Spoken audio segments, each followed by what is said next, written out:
ठाकरे बंधूंवरून बच्चू कडू आणि राणांमध्ये सध्या जुंपल्याचं दिसतंय। ठाकरेंवर टीका करणारे राणा दाम्पत्य एकत्र का नाहीत असा खोचक सवाल प्रहारचे अध्यक्ष बच्चू कडू यांनी विचारला। ठाकरे बंधू सत्तेसाठी एकत्र आलेत अशी टीका राणा यांनी केली होती। ठाकरेंवर टीका करणारे राणा दाम्पत्य एकत्र का नाही, त्यांना वेगवेगळ्या टोळ्या तयार करायच्या आहेत का असा खोचक सवाल बच्चू कडू यांनी माजी खासदार नवनीत राणा यांना केला। दरम्यान सत्तेसाठी ठाकरे बंधू एकत्र येत असल्याची टीका नवनीत राणा यांनी केली होती आणि त्याबाबत बोलताना बच्चू कडू यांनी राणांना खोचक सवाल केला।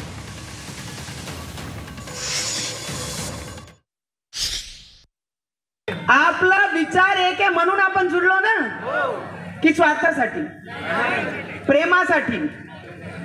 असे बरेचसे दोन भाऊ आहे या महाराष्ट्रामध्ये जे स्वार्थासाठी जेव्हा बाळासाहेब ठाकरेजींचं निधन झालं ते शांत झाले, त्यावेळी त्यांना हे वाटलं नाही की आमच्या वडिलांचे विचार होते म्हणून आम्ही दोघे भाऊनी एकत्रित आलं पाहिजे। तेव्हा तोंड ना पाहणारे आज सत्याची एवढी लालच लागली त्यांना की एकमेकाचे गळे लागत आहे। लक्ष्मी पूजन सोडलं, महार प्रभू रामचंद्राचं नाव सोडलं आणि आता ते बच्चू कडूच्या नावाची जप घेतात। मला वाटतं अर्जंट कार्यक्रम आला असन देवाभाऊचा, लगेच स्क्रिप्ट आली असन, आता वाचून दाखवा मीडिया समोर। तुम्ही किती लाचार आहे हो, तुम्ही थोडं बघा।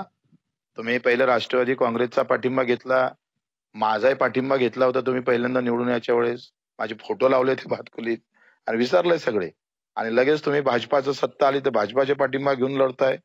किती लाचारी असली पाहिजे। बच्चू कडून एकाचाही पाठिंबा घेतला नाही आयुष्यात, आणि तुमचा स्वाभिमान पक्ष फक्त नावापुरता आहे।